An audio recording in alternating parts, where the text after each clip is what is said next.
오늘은 기도, 구원 역사를 이루다라는 제목으로 말씀을 전하도록 하겠습니다. 교회는 이 세상의 유일한 소망이며 구원의 공동체입니다. 우리는 하나님을 믿을 때 아버지라고 부릅니다. 하나님은 정말 영의 아버지가 되셔서 우리의 삶을 책임지시고 또 우리와 함께 하시고 우리를 천국까지 인도해 가십니다. 그리고 교회는 어머니의 품과 같습니다. 그리하여 초대교회로부터 지금까지 교회 밖에는 구원이 없습니다. 우리가 교회를 통해서 구원의 복음을 듣고 교회를 통해서 영생을 얻고 천국을 가지게 됩니다. 그러므로 교회는 세상의 유일한 소망입니다. 구원을 주는 구원의 공동체입니다. 그리고 교회는 하나님의 성전이요, 교회는 그리스도의 몸입니다. 하나님은 교회를 통해서 시간마다 주일마다 하늘 문을 열어주시는 줄로 믿습니다. 초대교회 교인들이 교회를 아끼고 사랑하여 참으로 큰 은혜를 받은 것처럼 우리 모두도 교회를 아끼고 사랑함으로 하나님의 신령한 은혜와 복을 받아 누리고 나누는 이들이 되어야 될 줄로 믿습니다. 그러면 교회는 어떻게 세워지는가? 오늘 본문에 보면 그들이 사도의 가르침을 받아라고 되어져 있습니다. 교회는 절대 진리인 하나님의 말씀으로 세워지는 공동체입니다. 이건 다음 주에 말씀을 드리도록 하겠습니다. 또 교회는 어떻게 세워지는가? 서로 교제하고 떡을 떼며 아름다운 공동체로 세워지는데 이것은 오후 시간에 말씀을 드리도록 하겠습니다. 이 시간은 무엇에 대해서 말씀을 드리려고 하냐면 오로지 기도하기를 힘쓰니라. 교회는 기도하는 공동체입니다. 이거 꼭 기억하셔야 됩니다. 교회는 기도하는 공동체입니다. 예수님께서 말씀하시기를 내 집은 기도하는 집이라 이렇게 말씀하셨어요. 내 집, 하나님의 집은, 하나님의 교회는 그리스도의 이름으로 모여서 살아계신 하나님 앞에 기도하는 집이라 이렇게 불리어질 것이다 라고 말씀합니다. 정말 그 말씀 맞습니다. 교회는 기도하는 하나님의 집입니다. 그래서 주님이 구하라 찾으라 두드리라 라고 기도에 대해서 명령하셨습니다. 기도하면 어떤 능력이 나타나요? 어떤 은혜를 받는지를 대해서 우리 교회 홈페이지나 혹은 아래층에 1층에 가시면 그 가정 그 예배지에 보면 이것을 간략하게 잘 적어 놓았습니다. 참고하시면 될 겁니다. 기도는 정말 은혜의 문을 여는 열쇠가 바로 기도입니다. 기도는 능력의 통로가 되고 기도는 세상과 마귀를 이기는 힘이 기도로부터 나오게 됩니다. 저나 여러분이나 개인적으로 또 가정적으로 다 문제를 가지고 있을 거예요. 그래서 예수님께서 수고하고 무거운 짐진 자들아 다 내게로 오라 그랬어요. 오늘 우리가 좀 잘 살 수는 있고 또 형편이 나을 수는 있지만은 우리의 삶에 일평생 동안 우리는 많은 문제를 가지고 또 숙제를 가지고 살아갑니다. 우리 개인이나 가정의 모든 문제의 이 해결책은 기도에 있습니다. 기도하면 문제가 해결되어질 줄로 믿습니다. 그리고 세상은 끊임없이 우리를 미혹하고 유혹하고 우리를 넘어뜨리는데 모든 시험에서 이기는 비결도 기도에 있습니다. 그러므로 늘 깨어 기도해야 되고 어디서나 기도해야 됩니다. 교회에서 기도하고 또 가정에서 기도하고 학교에서 기도하고 일터에서 기도해야 되고 기도는 한 번 하고 쉬는 것이 아니고 계속해서 기도해야 되고 기도할 때 간절하게 기도해야 되고 기도할 때 끝까지 끈질기게 기도해야 됩니다. 기도하면 은혜를 받게 되는 줄로 믿습니다. 여러분 기도하면 사는 길이 나타납니다. 기도하면 운명이 바뀌어집니다. 기도하면 기적이 나타나는 것입니다. 예수님께서 말씀하셨어요. 너희가 악한 자라도 자식들에게 좋은 것 줄 알지 않느냐. 우리 모두가 그렇지 않습니까? 하나님 보기에 다 부족한데 자녀들에게 어쨌든 좋은 것 주려고 자꾸 노력하거든요. 그런데 기도하는 자에게 하늘아버지께서 좋은 것 주신다고 약속하셨습니다. 가장 좋은 것은 성령님입니다. 그리고 오늘 우리가 살아가는데 모든 좋은 것들은 기도하면 하나님이 주시는 줄로 믿습니다. 그리고 기도할 때 교회가 부흥되어지는 것입니다. 오늘 말씀이죠. 오로지 기도하기를 힘쓰니라 라고 되어져 있습니다. 그래서 초대교회가 거의 세상을 이긴 거예요. 여러분 우리가 잘 아는 대로 초대교회는 아무것도 없었습니다. 오늘 이와 같은 예배당도 없었고 시스템, 조직, 프로그램 이런 게 아무것도 없었어요. 그들은 신앙의 자유도 조차도 없었습니다. 유대인으로부터 핍박받았지요. 로마 속국이니까 로마로부터도 핍박을 받았습니다.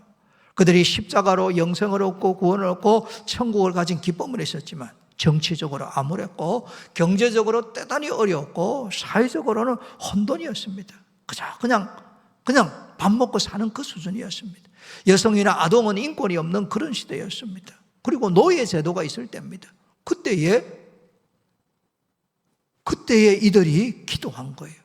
뭘 기도했겠습니까? 성령 안에서 지옥 가는 영혼 건질 수 있도록 기도하고 예수님 말씀처럼 부족하지만 세계 열방을 품고 기도한 거예요. 선교한 것입니다.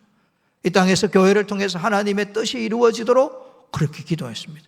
박해 가운데 핍박 가운데 일터에서 쫓겨나고 생업에 힘들고 어려운 상황에서 그들이 기도한 거예요. 그래요. 결국은 로마 제국을 이긴 것입니다. 기도하면 승리하게 될 줄로 믿습니다. 오늘 신앙생활하는 내 삶에 승리를 경험하려고 하면 기도해야 되는 것입니다. 기도하지 않으면 우울하고 답답하고 힘들게 살아갑니다. 토마스 캠퍼스가 그런 이야기를 합니다. 기도 없는 하루는 영혼 없는 하루이다라고 합니다. 우리가 다 영혼을 가지고 있는데 영혼 없이 육신에 이끌려 세상에 이끌려 마귀에 이끌려 사는 사람들은 하루를 시작할 때 기도하지 않아서 그런 것입니다. 여러분 가정에서 교회에서 또 직장에서 일터에서 간절히 기도할 때 하늘 문이 열리게 될 줄로 믿습니다. 기도해야 됩니다. 뭐 해야 된다고요? 기도해야 돼요. 여러분 문제 없는 분 여기 손 들어보세요. 딱 있잖아요. 저도 있습니다. 저도 주일이 되면 깨끗하게 옷 입고 씻고 딱 서가 있으니까 여러분이 저를 보니까 목사님은 참 좋겠다. 걱정, 근심, 염려 없고 그래 보이죠? 안 보입니까? 그래 보여야 되는데 근데 여기 한번 서보세요. 걱정, 근심 많습니다. 뭐 저야 아무래도 교회 걱정, 뭐 교인 걱정 이런 게 많겠죠. 여러 무거운 짐들이 많습니다. 그런데 여기까지 올 수 있는 비결이 뭐냐? 눈만 뜨면 기도하는 거예요. 하나님 도와주실 줄로 믿습니다. 길을 열어주실 줄로 믿습니다. 그렇게 기도하는 거예요. 그럴 때 하나님께서 역사해 주실 줄로 믿습니다. 여러분 우리가 생각할 때 내 곁에 정말 믿음 좋은 사람이 있고 나를 이끌어주는 신령한 사람이 있고 나와 함께하는 좋은 사람이 있으면 내 인생이 잘 될 것인데 이런 생각하는 분이 계실런가 모르겠어요. 그건 여러분 착각입니다. 정말 착각이에요. 그것보다 더 중요한 것은 내가 깨어 기도하는 거예요. 역사상에서 자기 곁에 정말 좋은 사람을 둔 사람들이 많아요. 그 중에 한 사람 예를 들면 사울 왕입니다. 이 사람도 평민으로 있다가 하나님의 은혜로 이스라엘의 초대 왕이 되었습니다. 사울에 대한 이야기를 보면 보통 사람들보다 머리가 하나가 더 있다고 그래요. 키가 크다는 이야기잖아요. 얼마나 키 큰 사람 좋아 안 합니까? 대답 안 했네. 이왕 작은 것보다 큰 게 낫겠지 뭐. 또 뭐 꼭 그게 좋은 것만은 아닐 거예요. 쓸데없는 옷감도 많이 들고 또 많이 잡숴가지고 식량도 부족하고 이런 것도 있을 것 같아요. 어쨌든 사울 왕이 키도 크고 기골도 장대하고 전쟁도 잘했어요. 모든 사람들이 우러러보는 그런 사람이었습니다. 그보다 더 놀라운 복은 뭐냐면 자기 곁에 사무엘이라는 선지자가 있었어요. 사무엘 선지자. 이스라엘의 나라의 문을 연 사람이 사무엘 선지자입니다. 하나님께서 이 사무엘을 아주 어릴 때부터 성전에서 자라게 하셔서 하나님의 신령한 음성을 듣고 또 백성들에게 하나님의 말씀을 전해주는 얼마나 위대한 종인지 모릅니다. 이 사울 왕은 언제든지 왕이기 때문에 사무엘을 만날 수 있습니다. 찾아가면 영적인 조언을 들을 수 있고 사무엘로부터 기도도 받을 수 있고 사무엘에게 기도 부탁할 수 있는 좋은 위치에 있는 사람이 사울 왕입니다. 오늘 말로 하면 그와 같은 신령한 종이 내 곁에 있다. 나와 함께한다. 나를 도와준다. 얼마나 내 삶이 윤택해지겠습니까? 그렇지 않습니까? 그런데 사울 왕은 우리가 잘 아는 대로 전쟁에 나가서 정말 생명을 잃어버리게 됩니다. 블레셋과 전투에서 하나님께서 사무엘로 하여금 전쟁에 지게 만들었어요. 져서 자기 칼에 엎드려 스스로 생명을 끊고 더 안타까운 것은 그의 아들들, 아버지에 비해서 젊지 않습니까? 세 아들도 함께 전사하는 거예요. 나라 집안이 몰락을 해버린 거예요. 이 역사가가 이 사실을 두고 역대상 10장 13절과 14절에 분명히 우리에게 가르쳐 줍니다. 사울이 죽은 것은 여호와께 범죄하였기 때문이라. 그거 무슨 죄를 크게 지어서 그와 그의 아들들이 전사를 했는가? 성경이 계속 이야기합니다. 그가 여호와의 말씀을 지키지 아니하고 신접한 자에게 가르치기를 청하고, 그 다음 말씀입니다. 여호와께 묻지 아니하였으므로. 여호와께 묻지 아니하였다는 말씀이 무슨 뜻이겠습니까? 기도하지 않은 거예요. 자기 곁에 위대한 하나님의 종이 있음에도 불구하고 하나님의 말씀을 전해주는 그의 말씀을 듣지 않고 기도하지 않은 거예요. 묻지 않은 거예요. 간구하지 않았습니다. 그래서 여호와께서 그를 죽이시고 그의 나라를 이새의 아들 다윗에게 넘겨주셨더라. 참으로 안타까운 일입니다. 그는 수치스러운 죽음을 당했고 실패한 사람이요 왕입니다. 성경에 여러 가지 이유인데 그 중에 가장 핵심이 뭐냐면 기도하지 않은 거예요. 기도하지 않은 거예요. 기도하지 않은 거예요. 기도해야 생명이 살아나고 기도해야 생명이 풍성하게 될 줄로 믿습니다. 기도해야 되는 거예요. 그리하여 사무엘 선지자가 사무엘상 12장 23절에 말씀합니다. 나는 너희를 위하여 기도하기를 쉬는 죄를 여호와 앞에서 결코 범하지 아니하고 라고 합니다. 이 선지자는 마음에 기도를 쉬는 것은 죄다라고 강하게 확신한 거예요. 자신을 위해서 기도할 뿐만 아니라 다른 사람을 위하여 기도하지 않는 것, 기도를 잠시 쉬는 것은 그리스도인으로 부끄러운 일이고 수치스러운 일이고 하나님 앞에서 죄를 짓는 것이다 라고 말씀하는 것입니다. 뭘 해야 되는 거예요? 기도해야 됩니다. 기도해야 됩니다. 바쁠수록 기도해야 돼요. 힘들수록 기도해야 돼요. 좋은 일이 있으면 더더욱 기도해야 됩니다. 그럴 때 하늘문이 열릴 줄로 믿습니다. 이엠 바운저가 그렇게 말합니다. 기도하는 사람을 통해 하나님은 세상을 움직이신다. 하나님은 이 세상을 어떻게 움직이는가? 기도하는 사람을 통해서 움직이는 거예요. 그래서 오늘 본문에 보면 오로지 기도하기를 힘쓰니라 라고 말씀하는 거예요. 개인적으로 또 가정적으로 기도해야 됩니다. 아울러 교회라는 공동체로 주셨기 때문에 교회는 서로를 불쌍히 여기며 중보 기도해야 됩니다. 이게 교회 공동체의 아름다움이에요. 서로를 불쌍히 여기며. 여러분, 옆에 계신 분을 한번 보실랍니까? 옆에 계신 분 보시면 오늘 괜찮아 보이지요? 뭐 씻고 깨끗하게 괜찮아 보이지. 근데 제가 말씀드린 대로 한 시간쯤 이야기해봐서 다 걱정, 근심이 있어요. 그래서 염려하지 말고 걱정하지 말고 그 대신 기도하라고 하는 거예요. 그러니까 사람들의 마음에 다 수고하고 무거운 짐이 있어요. 그게 개인의 문제일 수 있고 부모님일 수 있고 자녀일 수도 있고 또 깨어진 관계가 될 수도 있고 이그러진 사역일 수도 있고 또 직장이나 사업장이나 여러 가지 다 일들을 가지고 사는 거예요. 그런데 내 마음속에 다른 사람을 보면서 참 저희가 얼마나 힘들까, 얼마나 어려울까, 얼마나 답답할까, 얼마나 염려가 있을까 하는 일이 불쌍히 여기는 마음이 있어야 돼요. 여러분, 다른 사람을 불쌍히 여기는 마음이 있어야 돼요. 그리스도께서 우리 한 사람 한 사람을 불쌍히 여겨서 십자가에서 생명을 내어주셨어요. 우리가 그리스도를 닮는다는 것은 다른 사람을 정말 불쌍히 여기는 마음을 가지는 거예요. 그럼 불쌍히 여기는 마음을 가지고 할 수 있는 게 뭐냐면 다른 사람을 위해서 하나님과 내가 그 사람을 가운데 두고 그를 위하여 중보기도하는 것입니다. 리차드 포스터가 그 이야기를 합니다. 중보기도는 사랑을 행동으로 옮기는 가장 실제적인 방법이다 라고 말하는 거예요. 내가 저 일을 사랑한다라는 것을 어떻게 1차적으로 드러낼 수 있냐면 그를 위해서 중보기도하는 것입니다. 여러분, 다른 사람을 위하여 중보기도할 때 다른 사람의 영혼을 살리게 됩니다. 우리가 다른 사람의 영혼을 위하여 축복하며 기도할 때 그도 복을 받고 나도 복을 받는 역사가 일어나는 것입니다. 마태복음 18장 19절 20절입니다. 진실로 다시 너희에게 이르노니 너희 중에 두 사람이 땅에서 합심하여 무엇이든지 구하면 하늘에 계신 내 아버지께서 그들을 위하여 이루게 하시리라. 두 사람이 모여서, 공동체의 최소 단위가 두 사람이거든요. 두 사람이 모여서 하나님 앞에 마음을 같이 하고 뜻을 같이 하고 생각을 같이 하고 기도 제목을 같이 해서 기도하는 거예요. 그때 기도할 때 하늘에 계신 아버지께서 그들을 위하여 그들의 기도 제목에 응답해 주십니다. 이게 중보기도의 힘이에요.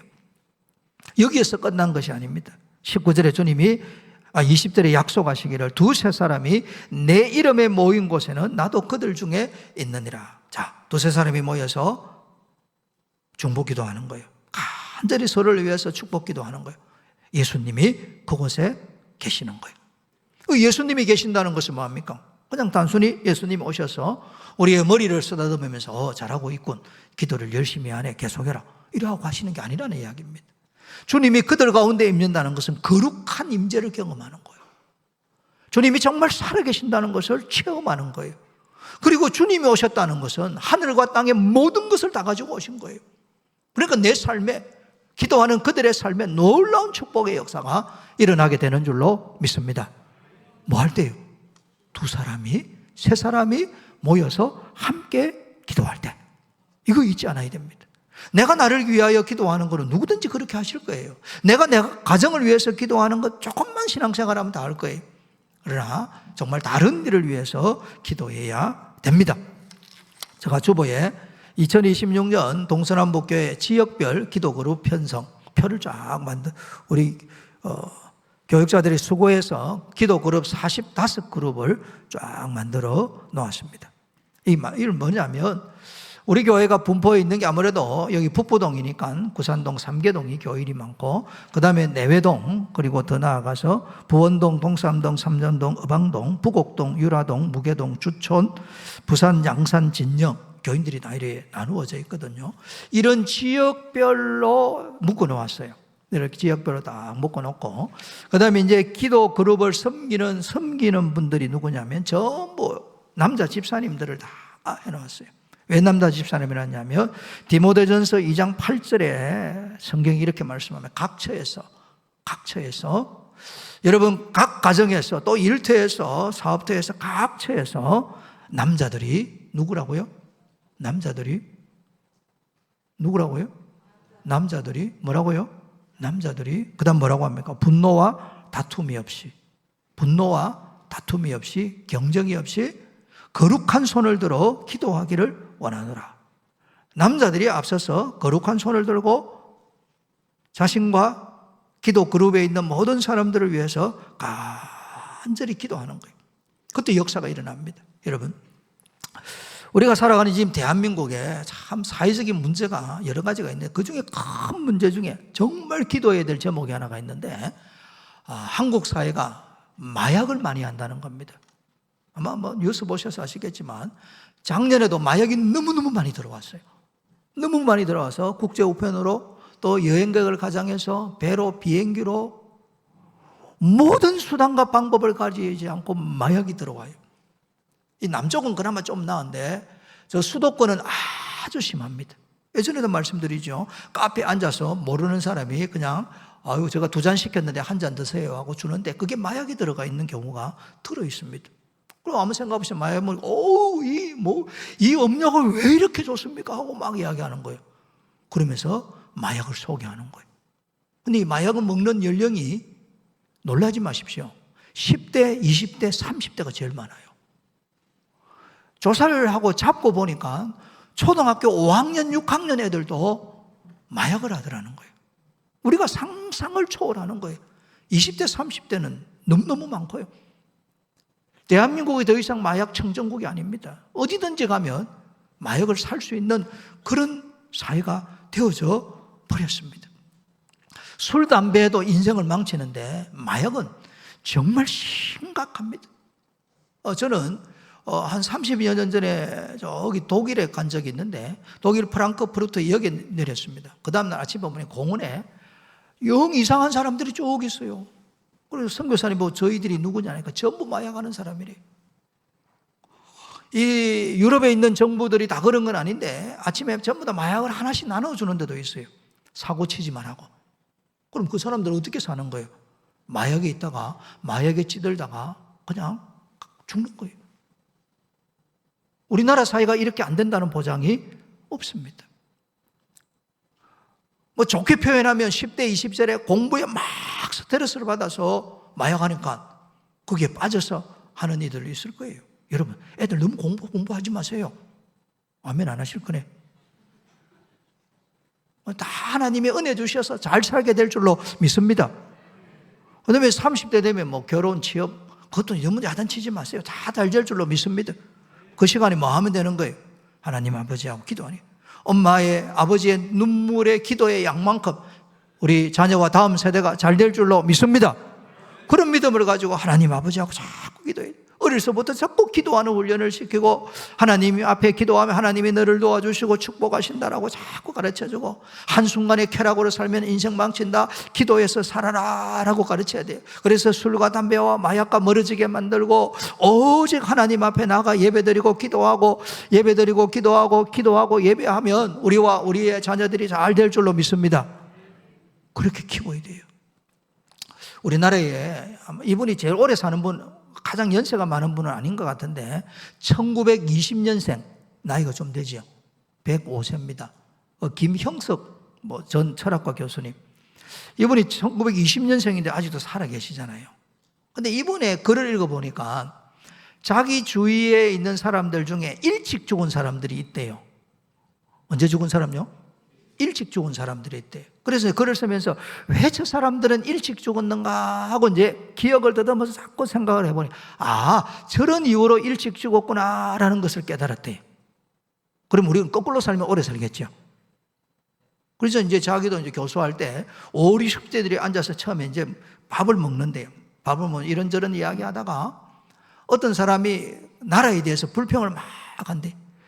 우리나라 사람들이 다소 정치적인데 가장 많이 하는 이야기가 말 그대로 정치 이야기예요. 요즘은 좀 사람 적게 합니다만 막 하는 거예요.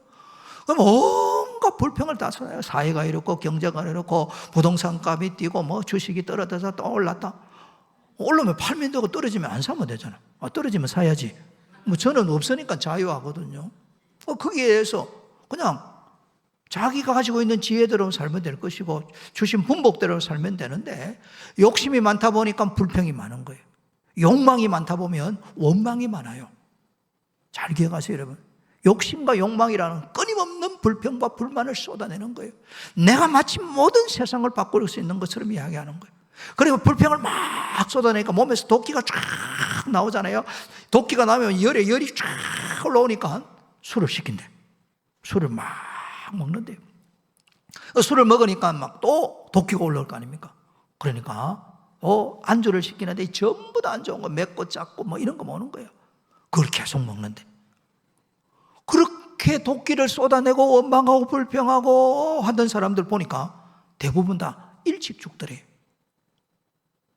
그러고 보면 우리는 다 오래 살 것 같지요? 우리는 별로 그래 안 하잖아. 그 시간에 뭐 합니까? 하나님께 맡기는 기도하는 줄로 믿습니다. 기도하는 거예요. 여러분 삼국지 한번 보세요. 삼국지 보면 망한 이유가 다 간단하게 두 가지입니다. 하나는 교만해서 망해요. 우리가 잘 아는 유비도 맨 마지막에 가서는 자기 고집 끝까지 피우고 교만하다가 그냥 세상 떠납니다. 관우? 중국 사람들이 제일 좋아하는 사람이 삼국지의 관우인데 관우도 마지막에는 교만해서 세상을 떠나요. 장비는 술 먹고 행패 부리다가 세상을 떠나고. 삼국지가 그래요. 그리고 수많은 왕들의 이야기를 쭉 살펴보면 전부 다 교만해요. 그래서 역천자는 망하고 순천자는 흥하는 거예요. 교만해서 다 망해요. 자기가 천하를 통일할 것처럼 이렇게 다 망해요. 두 번째는 불평불만이 많은 사람이 빨리 죽어요. 이게 이제 그냥 삼국지가 가르치는 일반적인 지혜입니다. 그래서 성경이 뭐냐면 분노와 다툼이 없이 이 구절이 그렇게 중요한 거예요. 분노와 다툼이 없이. 분노는 대부분 내 뜻대로 안 된다고 자기를 드러내고 교만할 때 화를 팍 내요. 다툼은 뭐냐? 불평, 불만을 쏟아내 경쟁심에 강하면 다툼이 일어나는 거예요. 이 남자들이여 거룩한 손을 들고 기도하기를 원하노라. 우리 남자 집사님들 올 한 해 깨어서 기도해야 됩니다. 그게 아멘 한번 보시죠. 깨어 기도해야 될 줄로 믿습니다. 기도가 살 길이에요. 기도가 흥하는 길입니다. 기도가 나와 내 가정과 교회와 민족을 살리는 길인 줄로 믿습니다.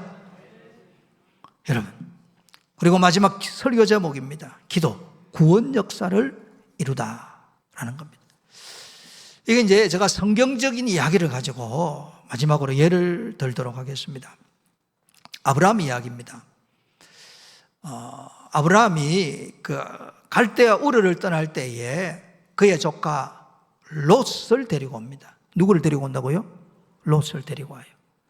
하나님께서 이제 아브라함도 롯도 축복하셔서 짐승떼가 많아져서 아브라함이 롯에게 좋은 땅을 먼저 택하라고 합니다. 롯이 좋은 땅을 택한다고 택한 것이 마침내 소돔 땅에 들어가 살게 됩니다. 그런데 그 소돔을 비롯해서 고모라 그 지역의 죄악이 관영하여 하나님께서 그 소돔을 비롯해서 그 지역을 불과 유황으로 심판하시기로 작정하신 거예요. 그리고 이제 아브라함에게 이 사실을 알려주는 겁니다. 그래서 아브라함이 소돔을 멸망시키면 자기 조카가 거기 있는 것이 걸리잖아요. 그래서 하나님 앞에 기도하는 거예요. 하나님, 저기가 죄악에 오신 것은 맞습니다. 그러나 저기에 의인 50명이 있으면 주님이 심판하지 아니하시겠습니까? 하나님 그렇게 하겠다 그래요. 그러다가 마지막에 의인 10명까지 내려와요. 아브라함은 의인 10명만 있어도 그 지역을 살려두시겠다는 하나님의 말씀을 믿고 하나님께서 은혜를 베푸실 거라고 생각을 해요. 그런데 하나님의 사자가 소돔 지역에 가보니 정말 죄악이 간영했거든요. 그리하여서 그나마 상대적으로 어렵게 사는 롯을 살려주십니다. 롯과 그의 아내와 두 딸을 살려주시는 거예요. 그러면서 소돔성을 나가면서 뒤를 돌아보지 마라 그래요. 근데 롯의 처는 뒤를 돌아보다가 소금 기둥이 된 거예요. 자, 롯과 두 딸이 생명을 건졌습니다. 왜 생명을 건졌는가? 창세기 19장 29절입니다. 하나님이 그 지역의 성을 멸하실 때, 곧 롯이 거주하는 성을 엎으실 때에 하나님이 아브라함을 생각하사 롯을 그 엎으시는 중에서 내보내셨더라라고 하는 거예요. 아브라함을 생각한다는 말이 뭐냐면 아브라함의 기도를 들으셨다라는 말씀이에요. 여기까지는 우리가 잘 아는 이야기예요. 아브라함이 그의 조카를 불쌍히 여겨서 중보기도한 거예요. 근데 이 조카는 원래 좀 말을 잘 안 들어요. 제 잘났다는 게 많아요. 그리고 아브라함이 그렇게 사랑을 베푸면 돌아와야 되는데 그렇지도 않았어요. 그럼에도 불구하고 아브라함은 사랑하고 불쌍히 여기는 마음으로 롯을 위해서 기도해 준 거예요. 그래서 조카, 그의 두 딸이 생명을 건진 거예요. 창세기에 보면 여기서 끝납니다. 근데 이스라엘 역사를 계속 보면 아브라함이 이삭을 낳고 이삭이 야곱을 낳고 야곱이 12아들 낳아 쭉 내려오다가 그 다음에 누가 태어나냐면 보아스라는 사람이 태어납니다. 누가 태어난다고요? 보아스가 태어나요. 누구의 후손으로? 아브라함의 후손으로. 그 다음에 이제 이 롯은 안타까운 이야기지만 두 딸이 아버지와 동침을 해서 자녀를 낳아요. 하나는 모압이고 하나는 암몬의 자손이 돼요. 그래서 모압이라는 나라를 세우게 되고 모압 지역이 형성이 되는 거예요. 이 롯이 이제 세상을 떠나고 그 후손들이 쭉 내려왔고 그 모압의 지역에 사는 모압 사람 중에 누가 태어나냐면 롯이 아니고 룻이 태어납니다. 누구라고요? 룻이 태어나요. 이해가 되시죠? 아브라함의 후손에서 보아스가 나오고 이 롯의 후손으로 룻이라는 여자가 나와서 이런저런 은혜 가운데 두 사람이 만나서 결혼해서 아이를 낳아요. 거기 어디 마태복음 5장 1장 5절과 6절에 보면 보아스는 룻에게서 오벳을 낳고 오벳은 이새를 낳고 이새는 다윗 왕을 낳으니라 라고 되어져. 그 다윗 왕의 후손으로 우리 주 예수님이 오시고 구원 역사가 이루어지거든요. 그러면 이 보아스와 룻은 다윗의 정조 할아버지, 정조 할머니가 되는 거예요. 여러분, 아브라함이 이 롯을 위해서 기도했는데 롯의 후손과 아브라함의 후손이 결혼할 줄을 알았을까? 몰랐을까? 몰랐지. 그거 어떻게 알고 기도합니까? 우리가 성경을 보니까 지금 해석을 하고 설명을 하잖아요. 이렇게 설명하면 됩니다. 제가 여러분을 위해서 기도하잖아요. 아멘 안 하시네. 여러분도 저를 위해서 기도하시잖아. 그리고 이제 세월이 한 100년쯤 지났어요. 저의 아들이 태어나고 우리 김 집사님의 딸이 세월이 지나서 둘이서 연애를 해서 결혼을 하는 거예요. 이런 역사가 일어난다니까. 내가 내 후손을 위해서 기도하고 가지 않겠습니까? 그런데 이 후손이 하나님의 섭리 가운데서 우리 김 집사님의 딸과 결혼을 해서 하나님의 나라, 하나님의 구원 역사를 위하여 쓰임을 받는 거예요. 중보기도 해야 되겠죠. 누구를 위해서? 다른 사람이 아니고 내 후손을 위해서 되는 거예요. 이게 중보기도의 역사예요. 다르게 표현해 볼까요? 제가 일본과 중국과 러시아 이 지역들을 위해서 많이 기도하고 북한을 위해서 간절히 기도할 많이 합니다. 근데 세월이 한참 지났어요. 저의 후손이 일본에 선교를 하러 갔어요. 일본에 선교가 왔는데 일본에 있는 자매하고 눈이 맞은 거예요. 그래가지고 결혼을 해서 주의 일을 하는 거예요. 이런 일이 일어날 수 있지요. 여러분, 내가 다른 나라 일본을 위해서 기도했는데 알고 보니까 하나님이 결국 우리 후손을 위해서 기도하게 하신 거예요. 중보기도하면 결국은 내 후손을 통해서 하나님의 구원 역사를 이룬다는 말씀이에요. 예수님이 우리를 위해서 기도하셨어요. 요한복음 17장에 보면 이 땅에 사는 교회와 주의 백성들을, 제자들을 위해서 얼마나 기도 많이 하신지 몰라요. 특별히 예수님은 많은 사람들을 위해서 기도하시고 베드로를 보고는 베드로가 3번 부인할 줄 알고 내가 너를 위하여 믿음이 떨어지지 않도록 기도하였나니 너는 돌이킨 후에 너의 형제를 굳게 하라 라고 말씀하는 거예요. 그리고 주님은 십자가에서도 중보기도 하셨고 지금 하나님 보좌 우편에서 우리를 위하여 중보기도 하시는 줄로 믿습니다. 무슨 기도해야 됩니까? 중보기도해야 됩니다. 그래서 이 기도 그룹 보시고 여러분 기도 많이 하시면 놀라운 구원 역사가 일어나게 될 줄로 믿습니다. 교회는 기도하는 집입니다. 교회는 중보기도하는 공동체입니다. 개인적으로 기도하고 온 가족이 함께 모여 기도하고 서로를 축복하며 중보기도해야 될 줄로 믿습니다. 이 은혜가 있기를 축복합니다.